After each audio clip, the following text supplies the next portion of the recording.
good. Any questions or comments? Anything? Yeah. Thank you. Maybe the other way. I did it. Oh.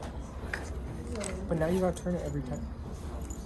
You don't already need Oh, right there. Perfect. I forgot to do the worksheet. Your phone? Is your phone?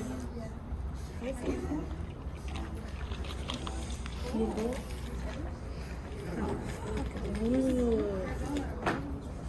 I was doing Sarah's seminar. What?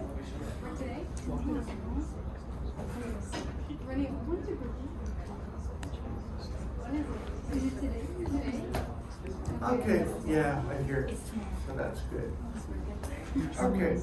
I do kind of want to begin by looking at the worksheet. I hope you all did it, but if you didn't, follow through anyway, follow along anyway.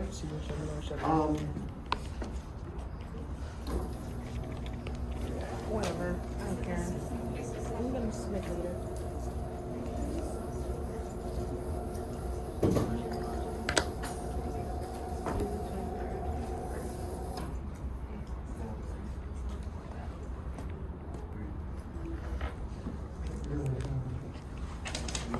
Oh, did you do it? What? No, I've been doing the senior seminar. I think we offer. I think we should So- do another day. Did you forget to? Yes. Because of senior seminar? No. Oh. She just forgot. There we go. And maybe we can turn these Oh, down. there's numbers, there's letters. You drank the lowest too, right? So when we solved the hydrogen atom last time, which is basically what we did, we solved the Schrodinger's equation for the wave function. That's what we did.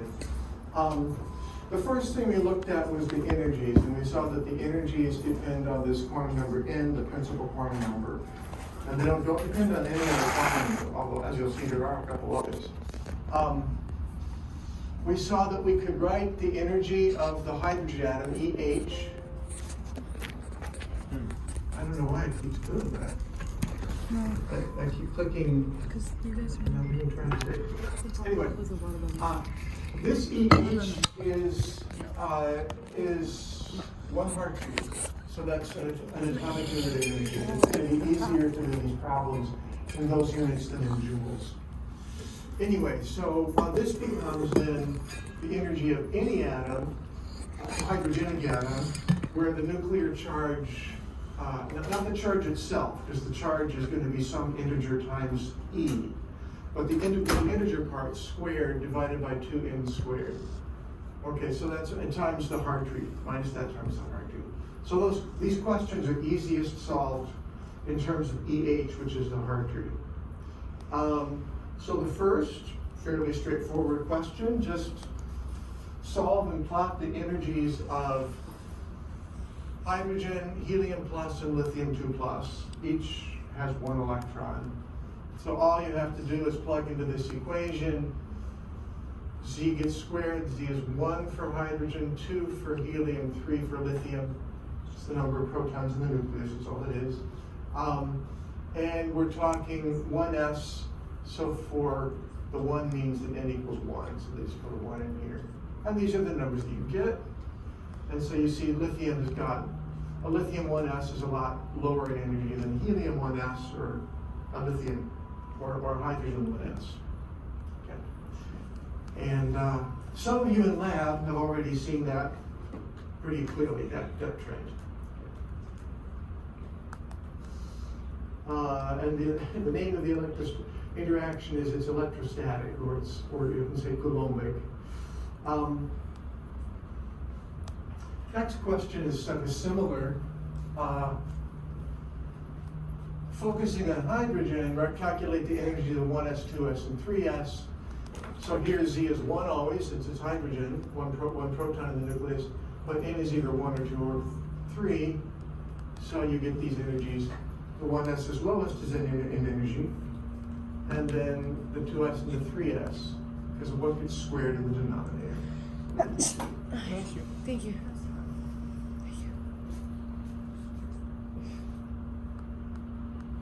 Now I asked you to calculate the potential energy for an electron at a nucleus separated by distance r.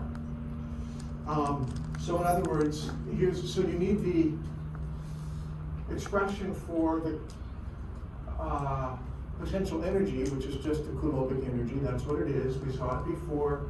It's proportional to Z and inversely proportional to R, distance between electron and nucleus.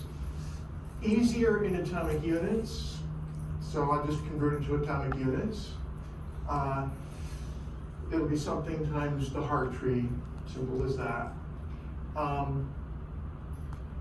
So all you do is substitute in, so, right? So for these three distances, you end up getting half a Hartree, negative half a Hartree, negative a full Hartree, negative two Hartrees. Right? The closer you get to the nucleus, the more negative the energy. Okay.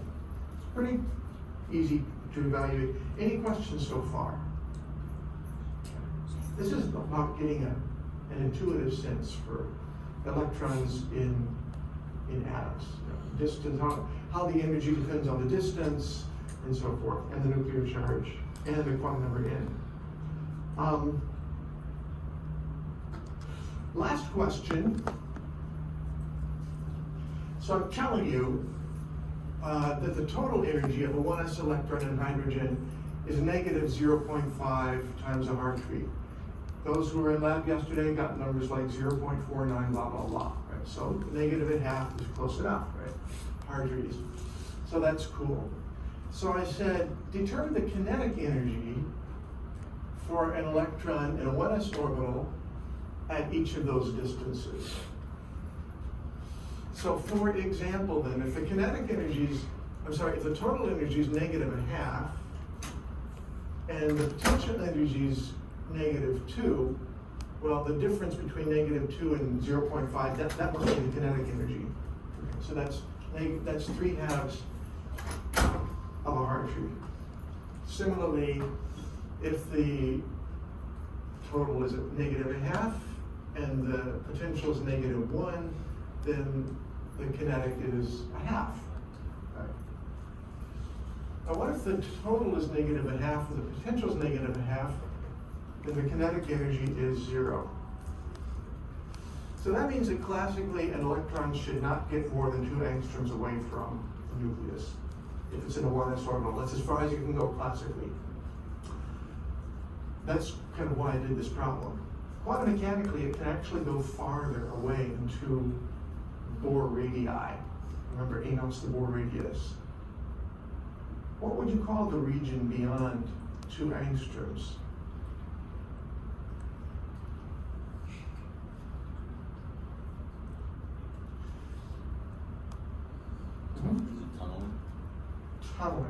Tunneling region.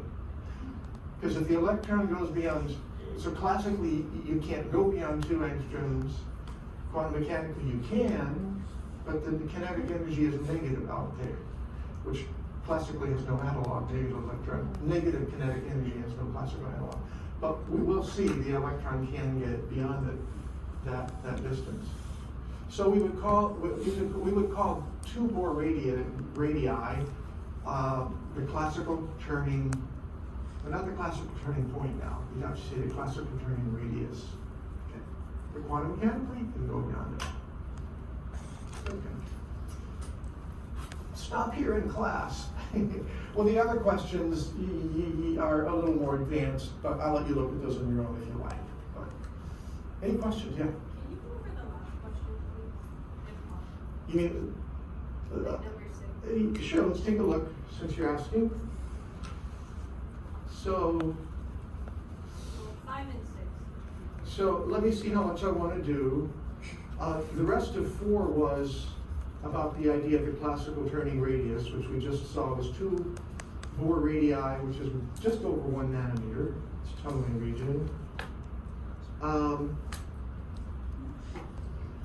5, determine the classical turning radius of 1s electron in helium and lithium. Ouch. Okay. That will be where the total energy is equal to the potential energy. So you calculated the potential energy. What do we do?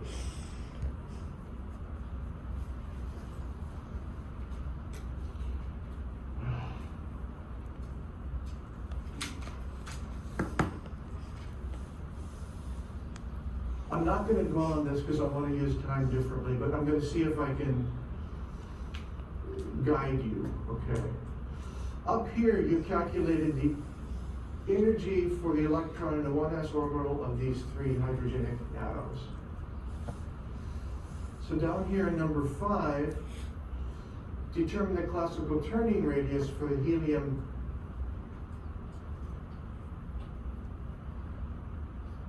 That should say lithium 2 plus. Lithium 3 plus has no electrons at all. That's a typo. So it should say helium plus and lithium 2 plus. So that would be where the potential energy is equal to the total energy, which you already calculated.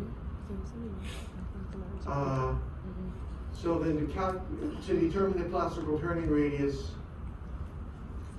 you have to equate those things. So the potential energy, so at the classical turning radius, T is 0, that's the kinetic energy. The total energy is given by this formula, and potential is by this formula. So you simply equate them, and that gives you an expression for R. Okay. Any other questions about this? I commend it to you because it gives you sort of an intuitive feel and connection with these concepts like classical turning radius. It's not like it's hard math, but. So with that, I want to return to, the topic, housekeeping, whatever. So we already talked about the energies of the hydrogenic atom.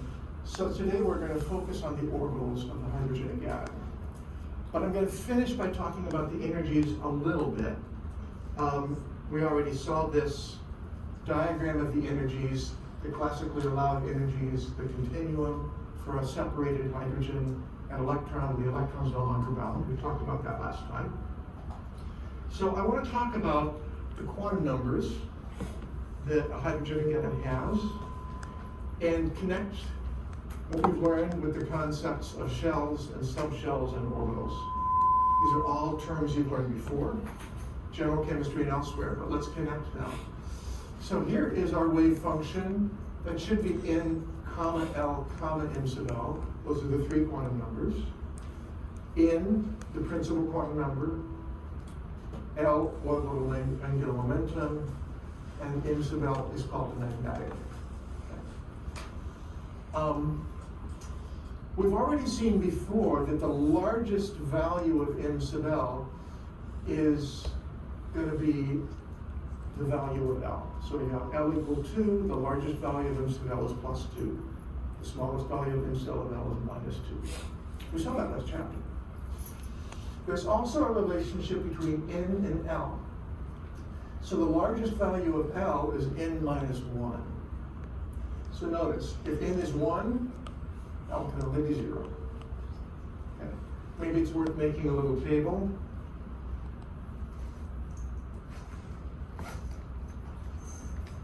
On the board. No, I think it's probably better to write it out, actually.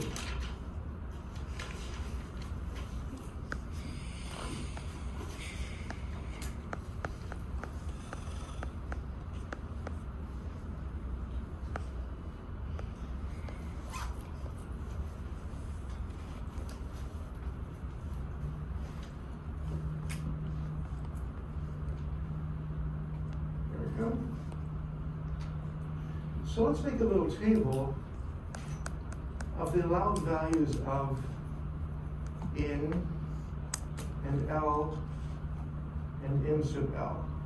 So if N is 1, I guess the rules are L can be 0, 1, but the maximum value is N minus 1. N can be 1 or 2 or 3, and it can never be 0. And m sub L is 0, etc., up to a maximum value of plus 1 L or a minimum value of minus L. So if n is 1, the only thing L can be is 0, and therefore the only thing m sub L can be is 0. Okay. By the way, we could write down the degeneracy at this point, G for degeneracy.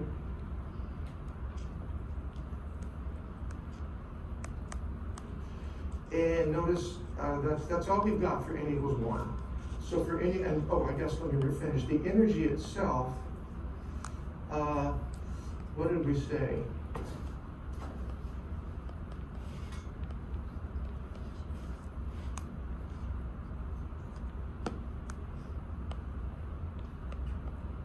I hope that's right. You can double check it. But the point is that energy only depends on n. It doesn't depend on L, and it doesn't depend on m sub L. Okay.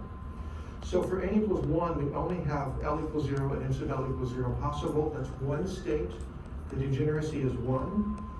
In other words, it's non-degenerate. What if n is equal to 2? L can be 0, in which case m sub L is 0, or L can be 1, in which case m sub L can be 0, or plus 1, or minus 1. Right? Now, because the energy only depends on n, the degeneracy is gotten from combining all of those possibilities, 0, 0, 2, 0, 0, 2, 1, 0, 2, 1, plus 1, 2, 1, minus 1. So that's a total of how many? 4, right? If n is 3,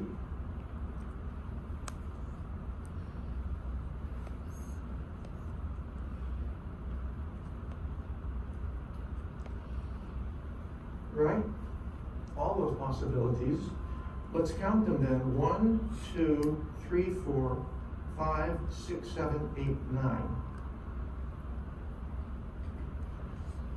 So you're going to find, you could keep going, say n equals 4.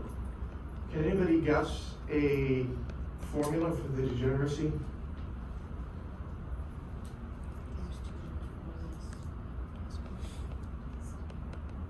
If n is 1, G is 1. If n is 2, G is 4. If n is 3, G is 9. The square root? The square? N squared. So it's sort of interesting. Right? There will be, by the way, another quantum number. That will be for electron spin. We haven't talked about electron spin yet. It wasn't in the equations. So ultimately the degeneracy will actually be 2n squared once we get electron spin included. But without spin, it's n squared. Any questions on that? Okay. So from these ideas of the fact that the energy only depends on n, and then the relationship between all these other quantum numbers and the degeneracy, out of that comes basically the periodic table. So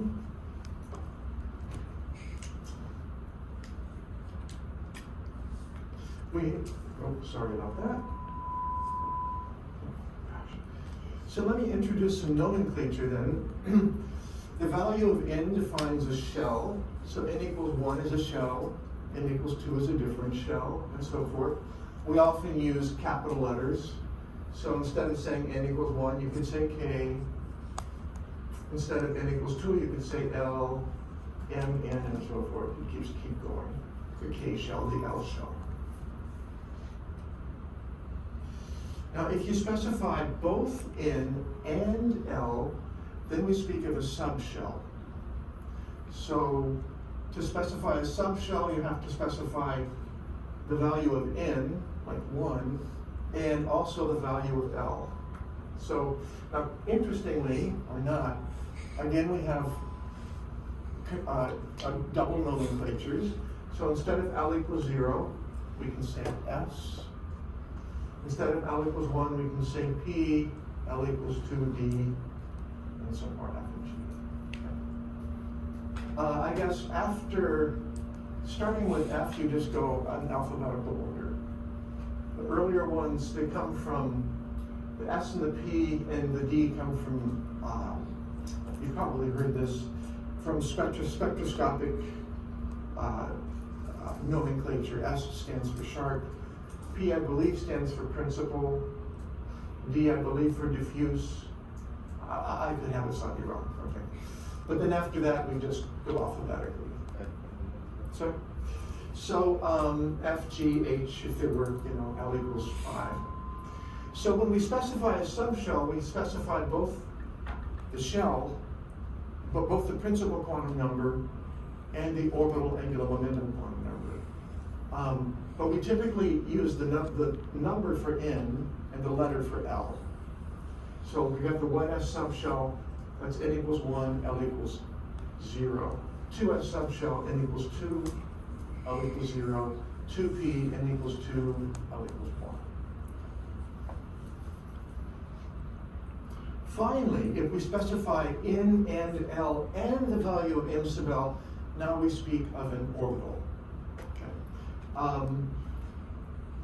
And to specify the orbital, we would put the value of M sub L as a subscript.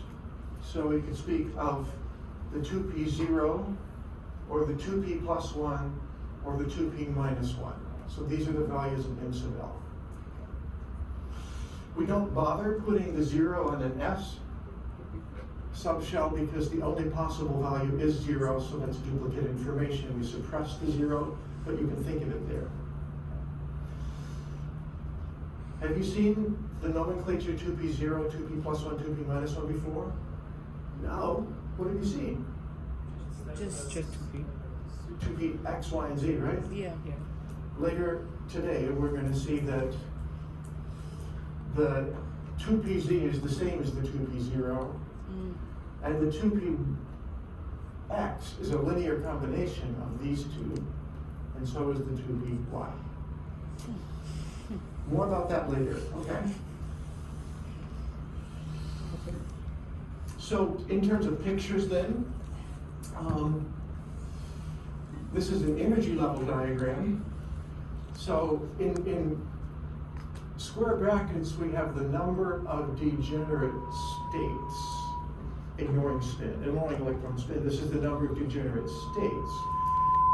So the 1s is non-degenerate because there's only one state. The 2s,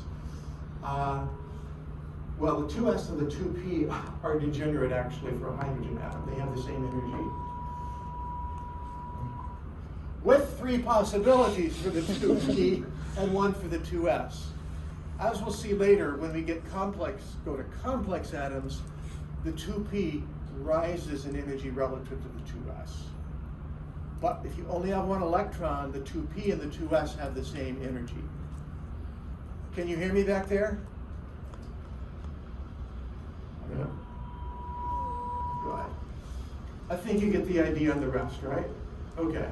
So I don't have to say any more, but this shows you the shell structure and the subshell structure, but the orbitals are suppressed. That's just degeneracy. Yeah. Similar diagram that's just sort of showing you the orbitals so you can really see the degeneracy in greater detail. But what's cool, what I found cool when I was roughly your age, was to see that the stuff that I learned in general chemistry comes right out of solving Schrödinger's equation. The very notion of a quantum number comes out of Schrödinger's equation. Of course, you can't teach somebody's everything all at once. It just doesn't work. And so you were told about the quantum numbers before we could tell you where they came from. Okay? But now you know.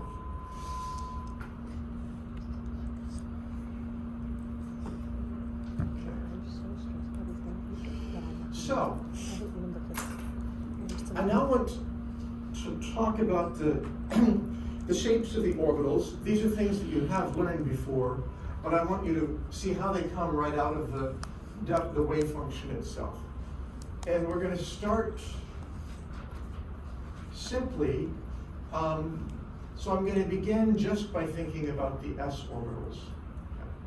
So I want you to understand why the s orbitals have the shapes you've seen before, And then we'll ask some deeper questions like how far is the electron on average, that kind of question from the nucleus.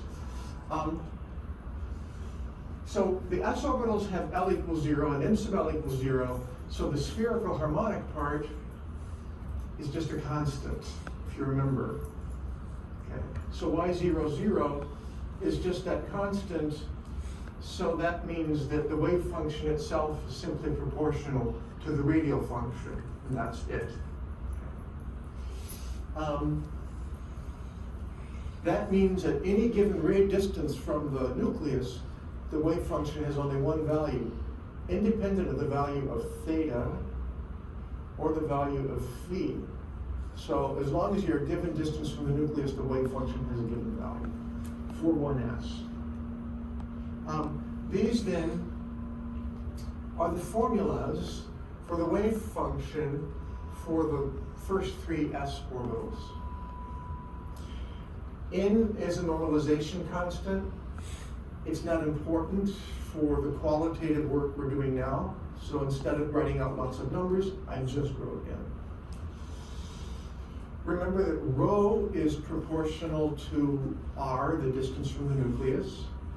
But rho, I reminded you, is 2z, the nuclear charge, the integer part, divided by n times a, where n is just a principal quantum number, and a is a constant.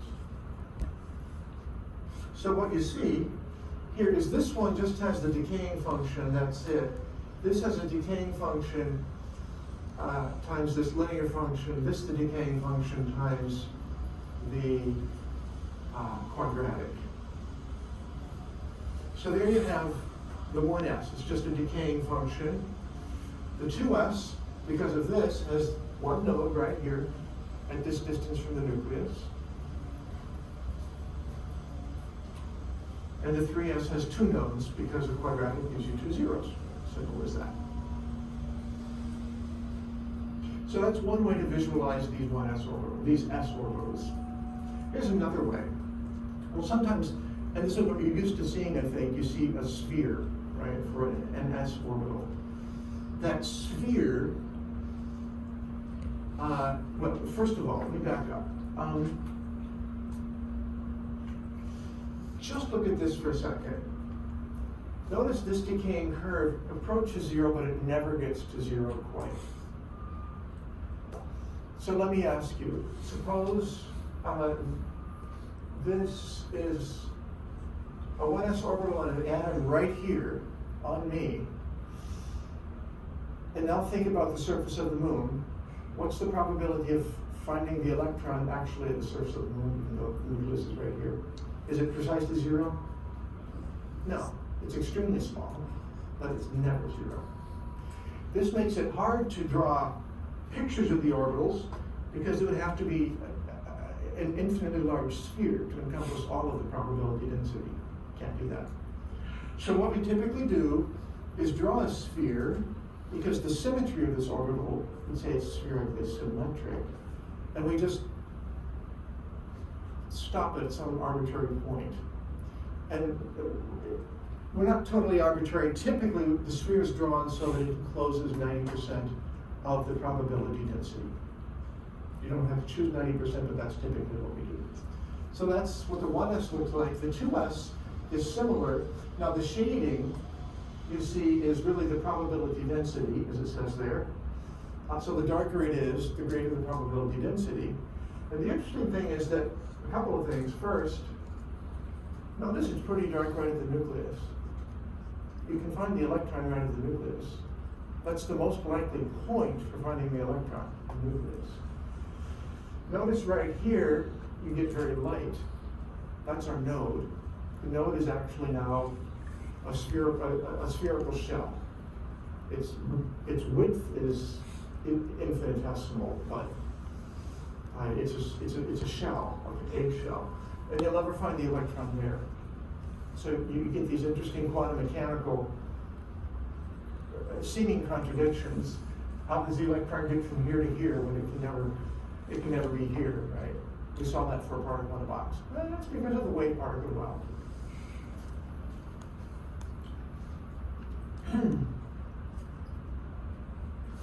So this addresses the question I already talked about. When you draw an orbital, how big do you make it? Where do you draw the boundary surface? Typically, you draw it so that the surface encloses 90% of the probability density, and so that the psi squared is constant along the surface. And I'll be honest with you, for some orbitals, it's not quite possible. It gets more complicated. But that's enough, I think, for now.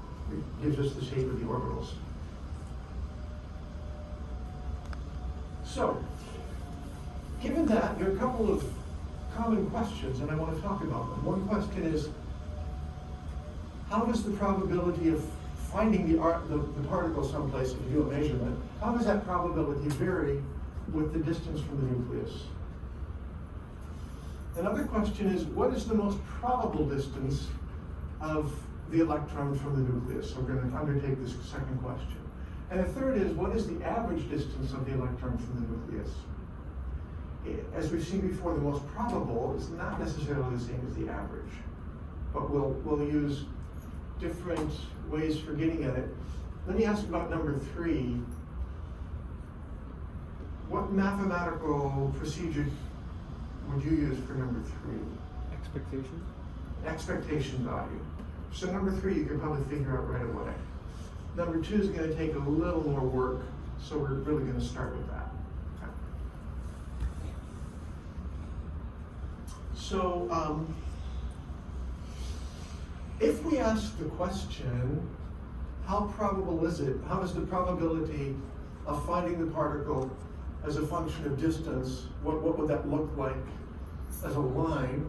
For a 1s orbital, this is the wave function. This is the wave function squared. But the probability actually, as a function of r, goes up like that and comes down. Okay. Here's the wave function for the 2s. Here's the probability density. We've already seen that. That's natural. But P of r actually looks like this. So we have a name for this P of r. It's called the radial distribution function. And that's the formula for a 1s orbital. I'll show you why P has the form it does in a moment. But first I want you to see that the most probable point for finding the particle, that's where psi squared is largest. That is at the nucleus for a 1s orbital, or a 2s or a 3s is where. But the most probable distance from the nucleus is a different, slightly different question. It's actually not at the nucleus, it's a little farther out.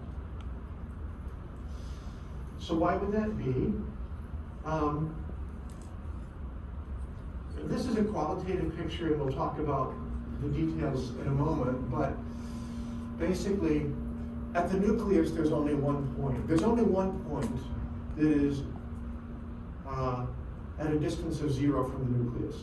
That's the nucleus, right? If you go out a little bit, you'll have a lot of points that are a distance, say, 1 angstrom from the nucleus, because that's every point around the whole sphere, right? The surface of a sphere. So the probability of being at that any point on that sphere is less, or shell, is less than the probability of being in the nucleus. But when you add up the probabilities at all the points on that sphere, you get a larger number than the probability at the point that's in the middle. Okay. So that's qualitatively what's going on. So with that, let's talk about this question: what is the most probable distance from the nucleus? And I think it's best to do this on the board.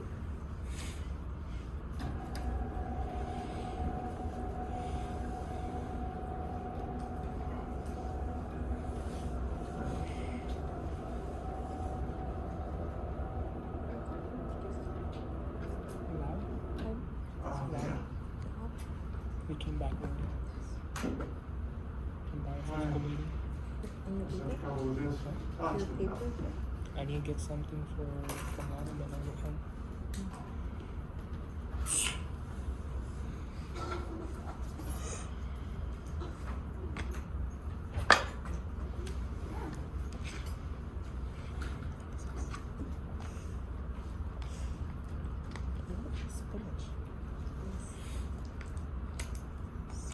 So we call P of R the radial distribution function. I'll tell you a factoid for an s orbital. Disgusting. It's like diarrhea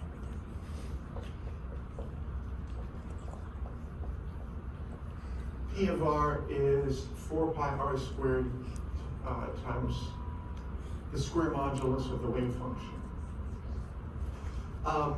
And as we saw for a 1s orbital,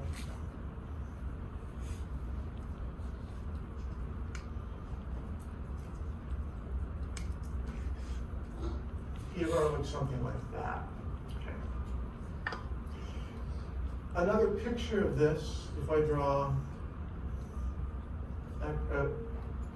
X, Y,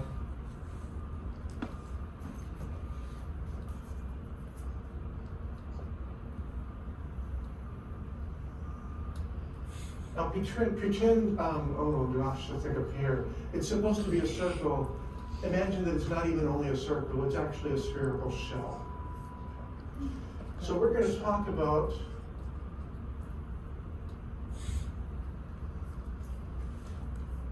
this, and this little distance right here is a little infinitesimal distance dr.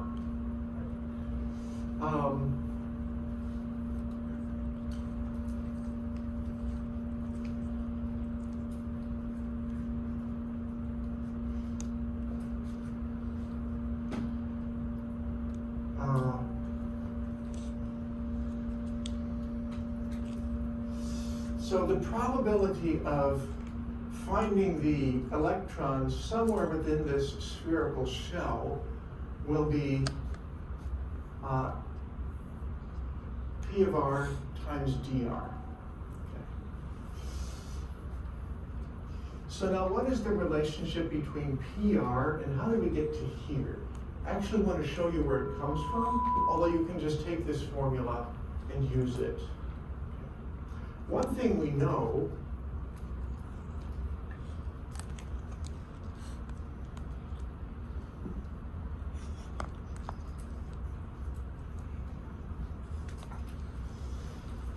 is that if we integrate the probability density over all space, we're going to get 1. It's a 1 electron wave function. Now that's actually a complicated mathematical procedure because d tau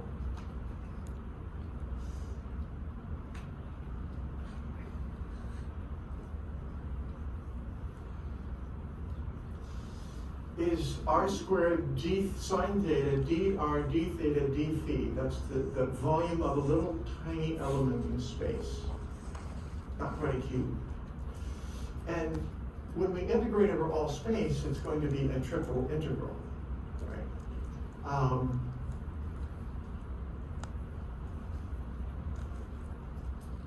Remember, our boundaries on theta are 0 to pi. On phi, we go from 0 to 2 pi, and r, the lower boundary is r equals 0. What's the upper boundary? Remember me and the moon? Infinity. Infinity, yeah. Right. So that's the case. Now, to get the probability density, what we have to do, so you could put that in there, that'd be fine. To get the probability density, dr, what we do is we start with this, and we integrate over the angular parts, and but we don't integrate over the r part. So this is going to be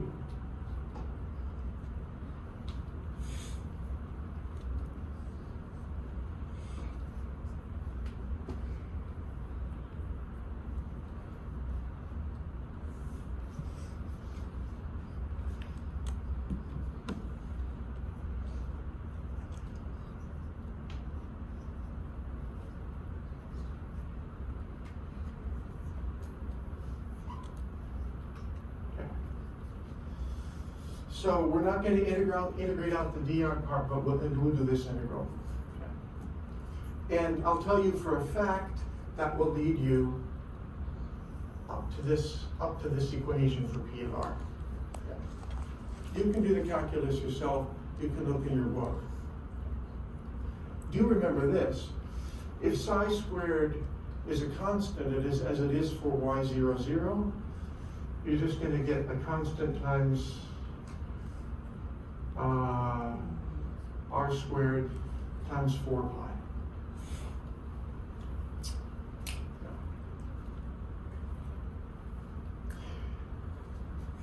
This will also work if you don't have an s orbital. It'll work for any old orbital. And it turns out, I'll just pull this equation out of the thin air.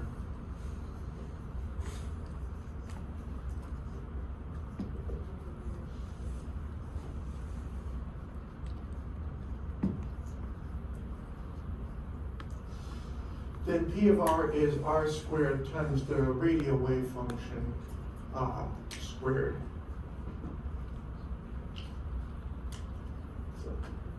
But we're going to focus mainly on s orbitals. So I want to do a problem with an s orbital.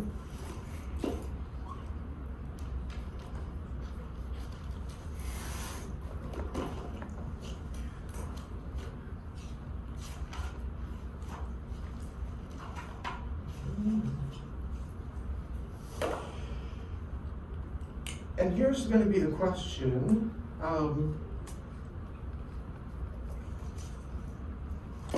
So the wave function for the 1s orbital of hydrogen happens to be equal to, and this is something you can look up in the table, happens to be equal to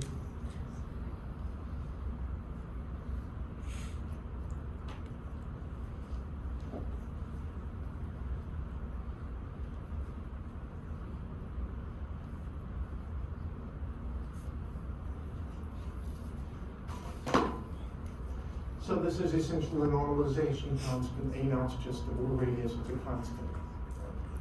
So now the question is, what's the most probable distance of the electron from the nucleus?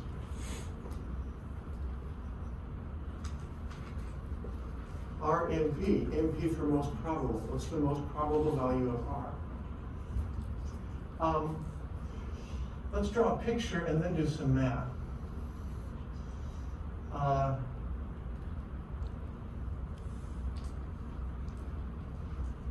I've already told you that for a 1s orbital, the radial distribution function is a function of R looks like this. So let me ask you, what point along here corresponds to the most probable distance? A little bit before the peak. Sir? A little bit before the peak. It would actually be right at the peak. Wherever that's a maximum, by definition, that's the most probable distance.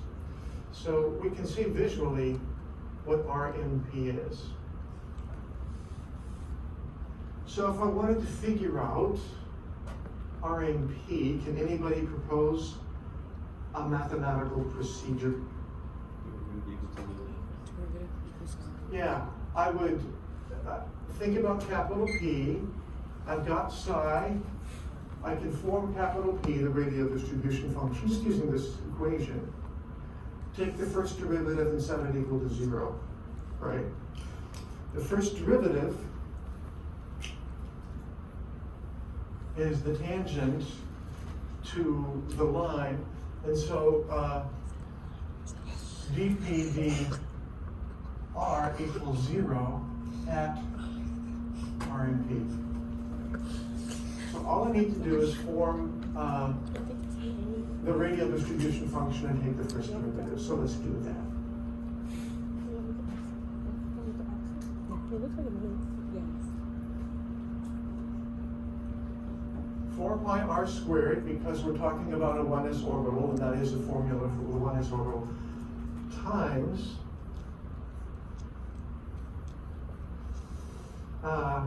we don't really need the absolute values because this is a real function, right? So this is, now when I square this part, I just get rid of the 1/2.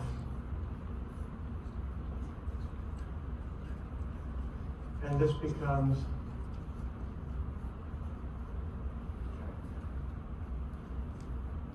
let's combine this into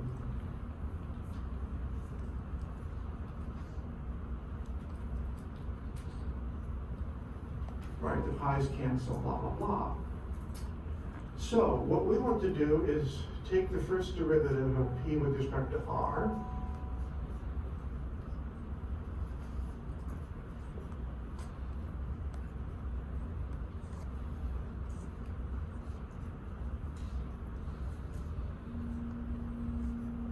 right, you just need to do that. So this is really not difficult.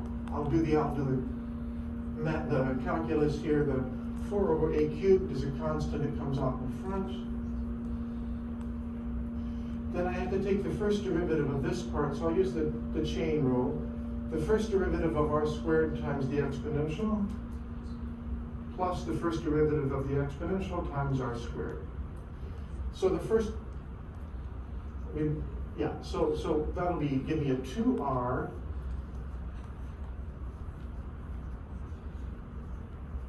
where I took the first derivative of the r squared, and then we still have the exponential, plus r squared times the derivative of this. Taking the derivative of this, notice this is minus 2 over a naught times r. So when I take the first derivative, I'm going to get a factor of minus 2 over a naught. Whoops. And then we have the exponential again.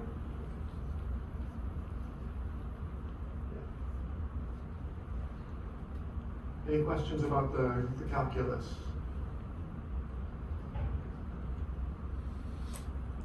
So let's combine things because it looks more complicated than it is. So this becomes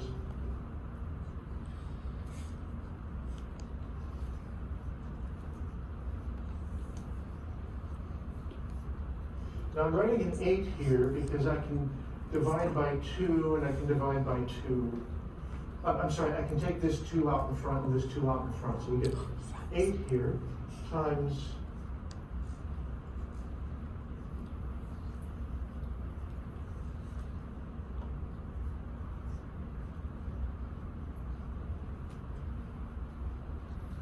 so we're going to set this whole thing equal to 0, right? That's the whole point. And now solve for the zeros. So if we analyze this, this is not 0. This is not 0 unless r goes toward infinity. It approaches 0. The only way that can be equal to 0 is if this part right here is 0. So that has to be equal to 0. Let's factorize this. It'll be easy to see the solution if we factorize it.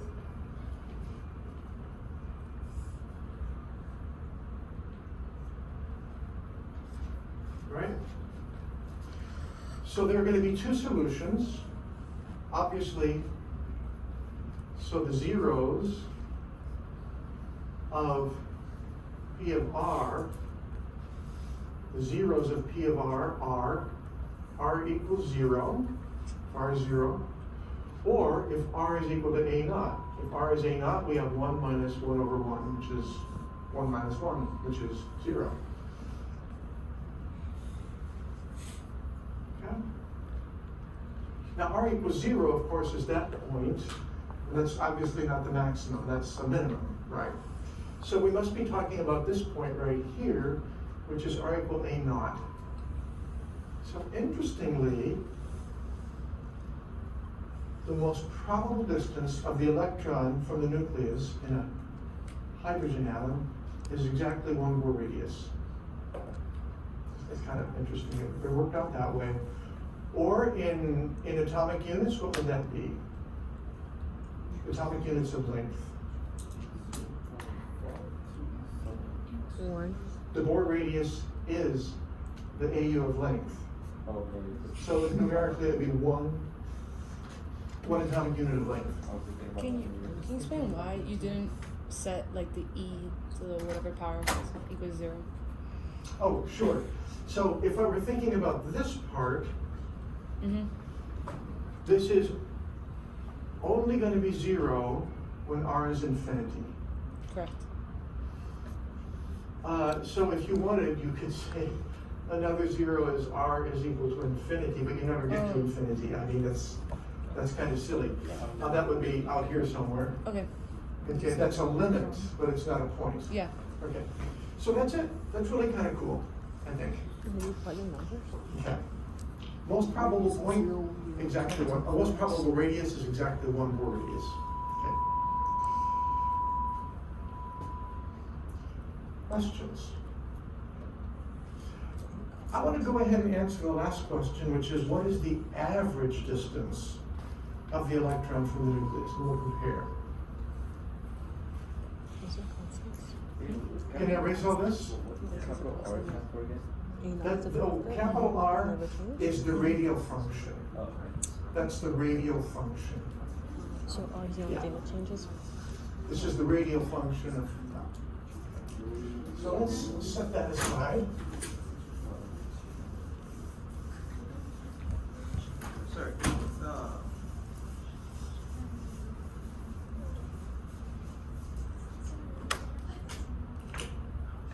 Does A have a specific value? When it gives to us? Does A have a specific value given to us? Hello? Does A have a specific value it gives to us? Yes. A? So now I want to ask the question, Jean Carlos, yeah. I just wanted to know what you wrote on the bottom actually stands for. Right here, Yeah, that. zeros of P of R. What are the zeros? For what values of R is P0? We call those the zeros of P of R. Yeah, and there are 2 of them, but only one is an answer to our question, the maximum. Other questions? So this general procedure, it's useful for analyzing other orbitals, and you'll be asked to in the homework. More general than that, we call this a maximization function, the maximization of a function, finding the maximum. And we'll be needing to do that a lot. I'm doing it tomorrow.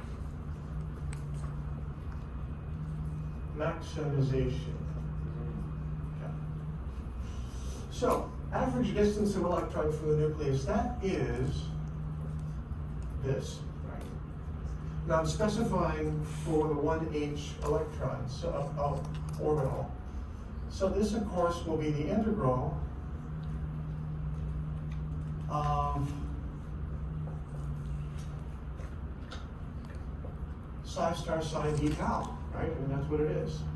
Now it's going to be not just a single integral, we've already seen it's a triple integral. So this becomes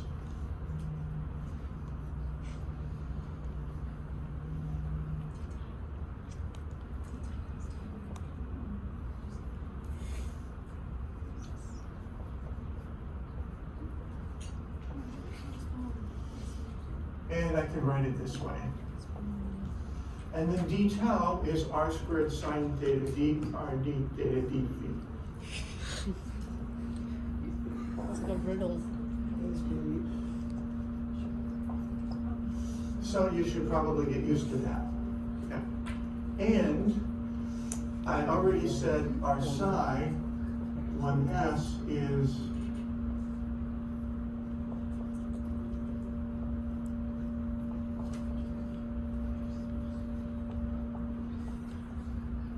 right, so that's our wave function. So this is a very similar integral to what we just talked about a little bit ago. So let's substitute. So, yeah, let's substitute.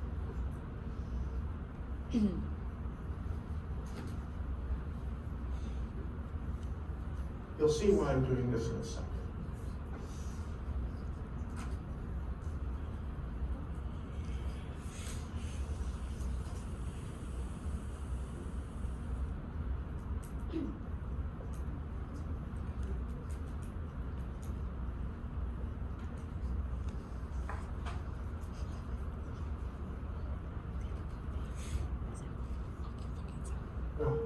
You don't need to do that.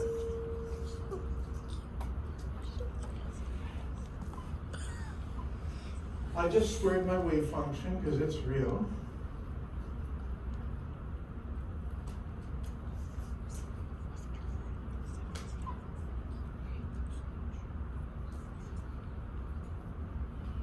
I think I'll do it this way. Whoa, what happened? I can write the factors. What's that? Battery. It's off. I think you gave up. I did. You gave up? What? It's spring break. I seem to have. He's like, I'm done with you. Well, better. Did it? Where did it go? Yeah. Ow! You good? Double up. It wasn't even that hard when you hit me. I'm dramatic. Oh, did I drop one? Sorry. What's over there? This is scary. You know what? You know I could have said it louder. What's another skill issue? You hear me? Yes. Okay. Before I get confused, let me throw these away. Okay. I was supposed to recycle batteries. Sorry? I was supposed to recycle batteries. Technically, but we're dying anyways. They don't recycle batteries anyways at the recycling place. Oh my god. I don't recycle the little ones, but. Thank you, Hubert. There we go. So, Where do you I found my stuff. Hubert, And where do you recycle all I'm going to do right now is the angular part, right? Oops. Sine squared or no? No, it's part. Let me write it differently.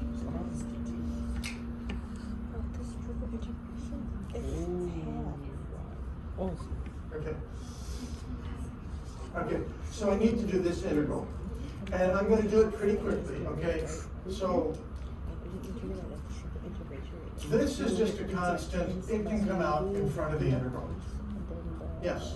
Why is there no R in the expectancy value equation? Like in the middle between the two sides? Like normally when you do like expectancy value with X, you put Oh, thank you so much. There should be an R here.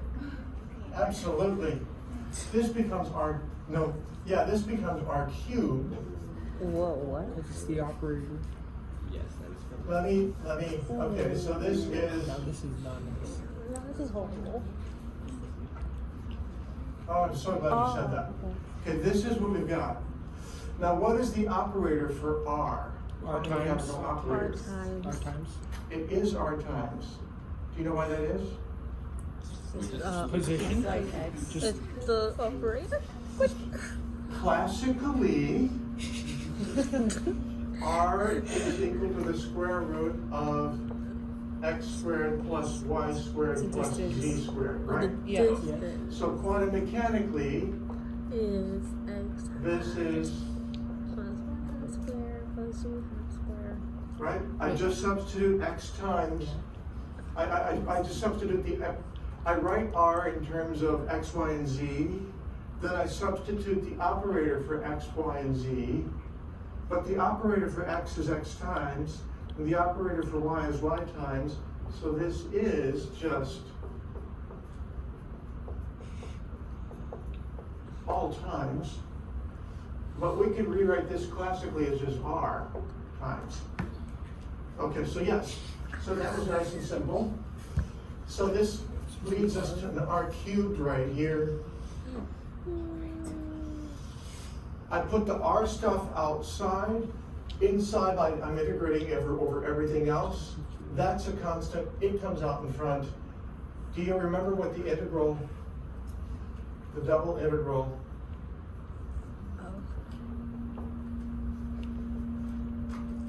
negative sign? We already did this in class. I'll tell you the result. You can look up again how we got there. It's just 4 pi. Oh. It's worth remembering that because this comes up so often. Okay. So, was there a You brilliant didn't say person answer. here? What? Were you a brilliant person? What? I thought you said 4 pi. So what do we get? We have, so the pi is going to cancel the pi, and we have 4 over a naught cubed, if I'm doing this right, times the integral of r cubed, right? It's r cubed r cubed a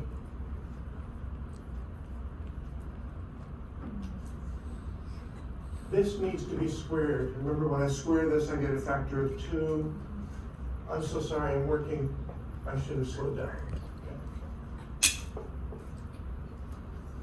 And this is an integral from 0 to infinity. So to solve this, you've got to look for an integral in a table. You're not going to be able to do it just, I mean, maybe you will, but if you look in a table, I'll put it down here.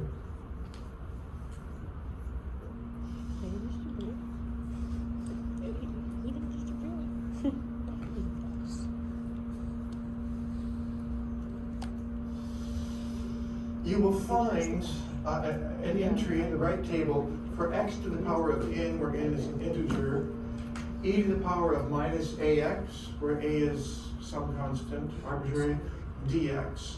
And that turns out to be, when you look it up,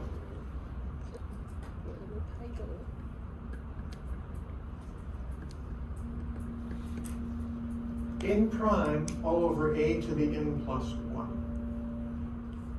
So let's apply that to this integral. Notice it has the same form. I have to think of this as minus 2 over a naught times r, right? So this is the coefficient. It's acting like the a right here. Okay. So with that, we can see this is r to the power of 3, so it's an m prime.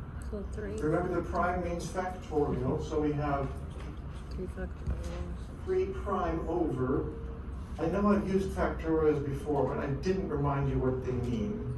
So any number times factorial is the number times minus 1 times n minus 2 all the way down to 1.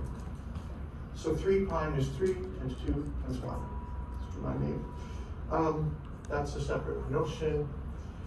All over the a, well, the a is 2 over a naught to the power of 4. Okay. Which we could rewrite as, let's do it this way. 3 prime is 6 times a naught to the 4th divided by 2 to the 4th. Okay. And then let's combine it with this now, because we have this factor out in front. So we have that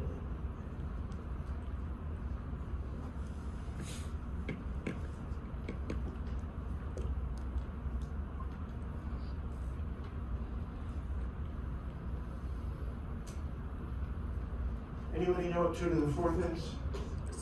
16. 16. Yeah, 16. Nothing but 6. Okay, so that's that. So 4 times 6 is 24. A naught to the 4th on top, a naught cubed on the bottom gives us just a naught on top, right? All over 16, which is 3 halves a naught. Quick question, where did the pi go? Isn't that interesting? What happened to pi? The average distance is 1.5 Bohr radii, but the most probable distance is 1 Bohr radius. Why would they not be the same? Why would the average be larger than the most probable? Because when you're further away, like a little bit further away, there's going to be a lot of electrons at that radius, and you're going to have more at that radius than when you're a little bit closer. Yeah, that's right. And you can also see it geometrically. If I do a dotted line here, if this were a symmetrical shape, even area to the left and even area to the right, then the most probable will be the same as the average. But this is not symmetrical. And because P goes all the way out to infinity without ever reaching quite zero, this area is larger than this area. And so because that's the case, let me write this better.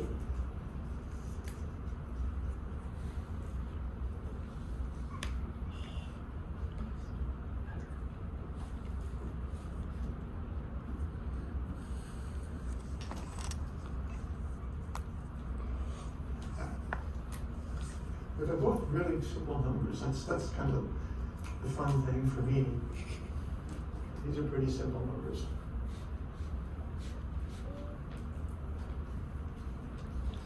Questions? Quick question. Because it canceled out with the 1 over pi a. Okay. Let me, first I want to talk through this again just to make clear what happened. And then I want to tell you what's important about all of this. I'll talk through this first. We have a triple integral. It really can be written as a product of angular parts times a product of radial parts. The integrand can be written as a product of angular parts times radial parts in R. That means we can separate the integrals. So this is just integrating over the angular parts. And this constant can come out in front. And then that leaves us with the integral over the radial parts. And that's what we did. So for many of you, doing triple integrals is new, so you do need to practice. But you simply separate the variables out. And then you had to look up an integral in a table. This is a very important integral, so it's worth writing it down in your notes or something. That's how we did it. Yes. Yeah, but yeah. As for the big picture, why are we bothering? We're bothering in order to get an intuitive idea about our orbitals. And so there's going to be some problems like this on the problems. Young. Check out the time. Ooh, we're almost out of time. That's And want you to have to write. Did you put we don't have time to finish what I kind of hoped we would do today, but that's okay. I'm going to show you what we will do when we reconvene, but there's not time to do it all. We talked about this. So we've really finished, I guess as a worksheet, I'm not going to worry about it for right now. I now want to talk about the p orbitals and the d orbitals. For the p orbitals,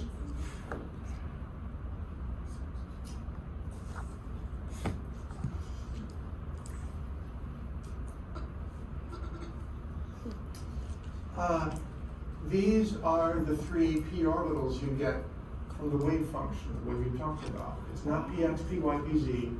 It's p0, p plus 1, p minus 1. Now, it turns out if you take the right linear combinations of these two, you're going to get x and y. That's a story we have to put off until next time. It's an interesting story. Okay. It's based on one principle which I'll probably want to show you again because it's too quick, but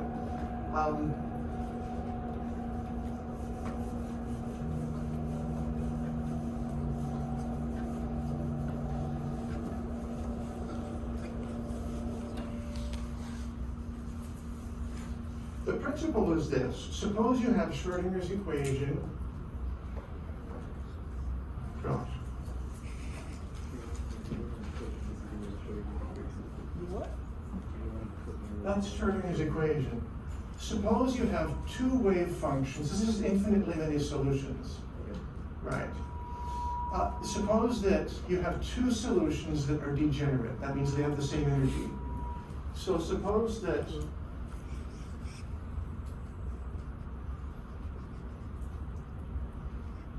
the eigenvalue of psi 1, the eigenvalue of h that corresponds to psi 1 is just e. And suppose that the eigenvalue of psi 2, a different function, is also e. If that is the case, any linear combination of psi 1 and psi 2 is also an eigenfunction with the same energy. So easily proved. Suppose we say C3 is, psi 3 is, if psi 1, this is any number, this is psi 2, this is any number. This is a linear combination of psi 1 and psi 2.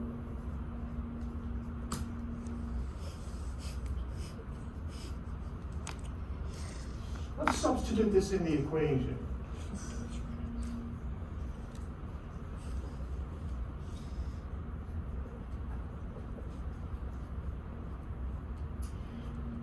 Well, because the Hamiltonian is a linear operator, H acting on C1 times psi 1 is C1 times H acting on psi 1.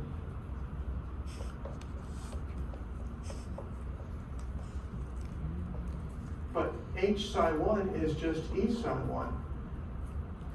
And H psi 2 is just E psi 2.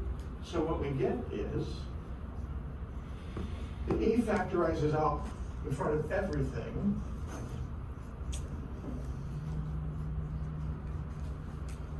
Right? This is psi 3. So apparently,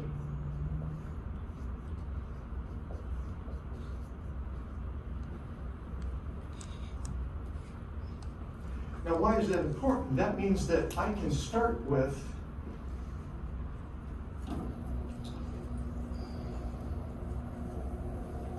I'm not going to show this slide beyond the one you just saw. I promise. All right.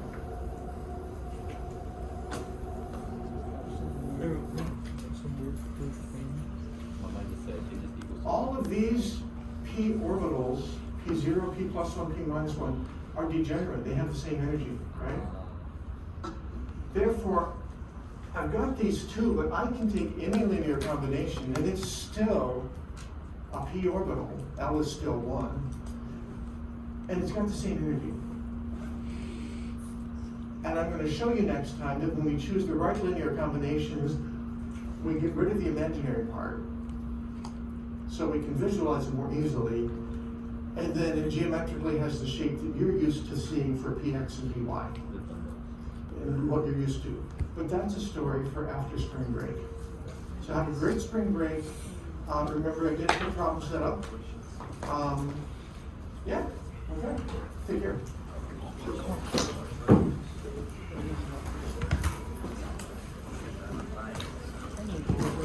don't understand.